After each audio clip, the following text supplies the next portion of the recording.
సత్యనారాయణ వ్రతం నోటము ఇది ప్రాచీన పద్ధతి.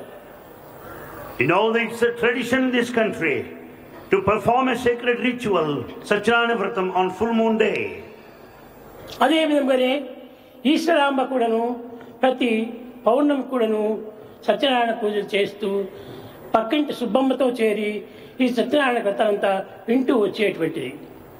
Similar was the case Mother Ishwarama, who also performed the sacred rituals Satyanarayana Vratam on full moon day in the company of Subbamma and listening to the whole అప్పుడు కారణం story. Subbamma చెప్పింది, ఈశ్వరమ్మ నీవు సత్యనారాయణ వ్రతం చేస్తున్నావు, కానీ పుట్టే కుమారునకు సత్యనారాయణ అని పేరు పెట్టమని తాను ఎంతనో ప్రార్థించింది.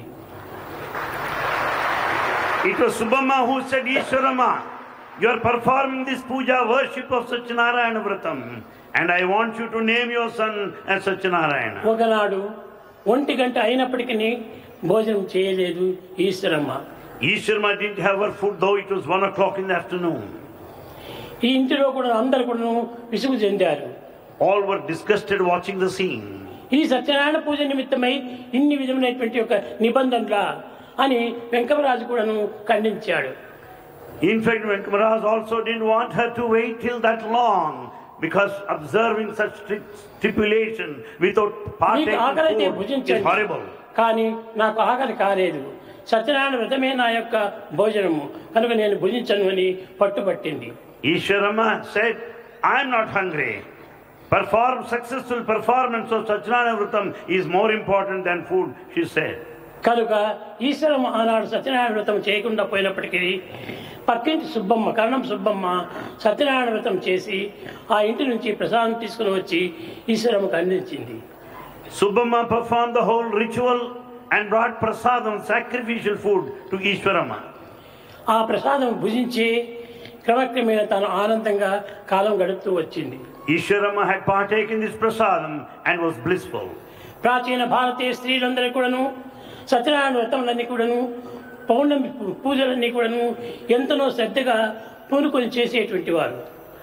It was in those days that all women of this country performed the sacred ritual of Satyanarayana Puja every full moon day. ఆ సత్యనారాయణ ప్రసాదం భుజించిన తర్వాత ఈమెకు గర్భం నిలిచింది. After partaking this food, she could conceive. యద్భావం తద్భవతి.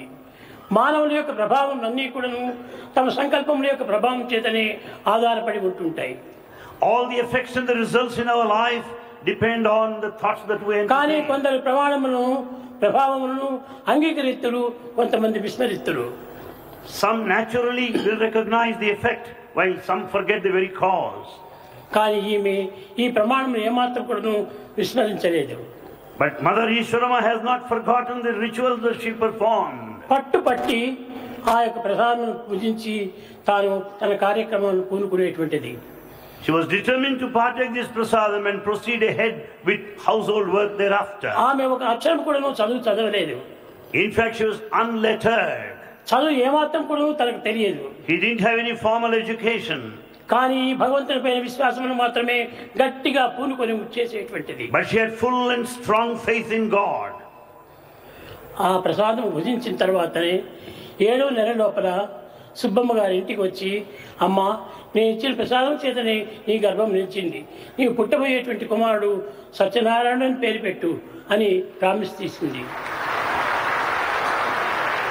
It was only then at the 7th month the Subbamma said, this is the cause.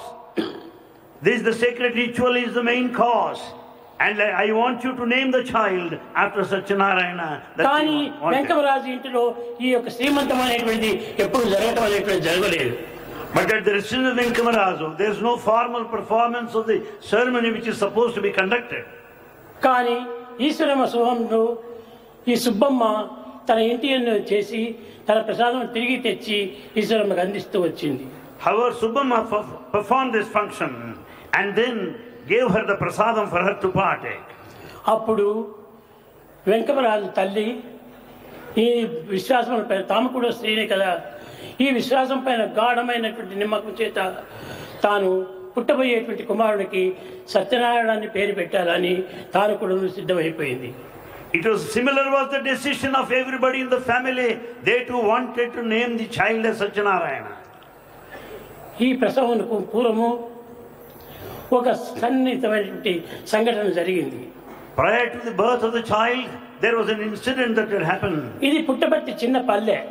Puttaparthi is a small hamlet. ఆ ఇంటికి 4 ఇండ్ల మధ్య లోపల ఒక చేదబావి ఉండేటువంటిది.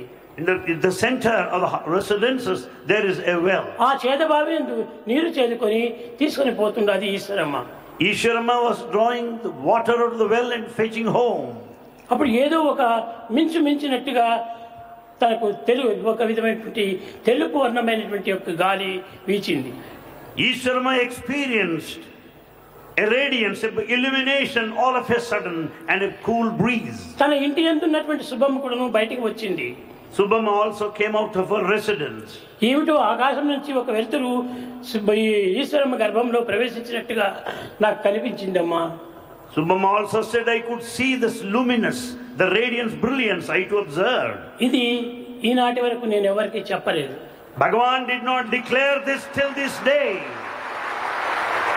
ఈ ప్రభావం యొక్క పరిశుద్ధము ఇంతటి గొప్పగా ఉంటుంటుందని అందరూ తెలుసుకునే నిమిత్తమై ఈనాడు దీనిని వెల్లడి చేస్తున్నాను.